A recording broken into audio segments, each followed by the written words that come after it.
संघटना आणि महाराष्ट्र राज्य जिल्हा परिषद कर्मचारी महासंघाच्या वतीने आपल्या सर्वांचं प्रथमतः मी आभार मानतो.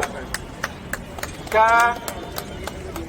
आपल्या सर्व कामगार चळवळीच्या यापूर्वीच्या सर्व नेत्यांच्या त्यागातून, बलिदानातून आणि सर्व कृतीतून आपल्याला जे कामगार चळवळीचे 44 कायदे मिळाले होते ते सर्व 44 कायदे रद्द करून 4 कायदे, कामगार कायदे या ठिकाणी शासनाने आणलेले आहेत.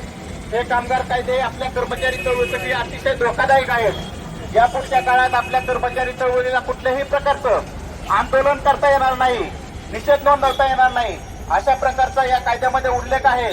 आणि ही भविष्य काळातील आपल्याला अतिशय धोक्याची घंटा आहे. या कायद्यांच्या विरोधात आताच जर आपण आंदोलन पुकारलं नाही, त्याच्या विरोधात जर आवाज उठवला नाही, तर भविष्यात आपल्या सर्व कर्मचारी चळवळीतल्या सर्व आंदोलन या ठिकाणी दाबलं जाईल आणि कर्मचाऱ्यांना कुठल्याही प्रकारचा न्याय मागता येणार नाही. आजच्या या आंदोलनाच्या माध्यमातून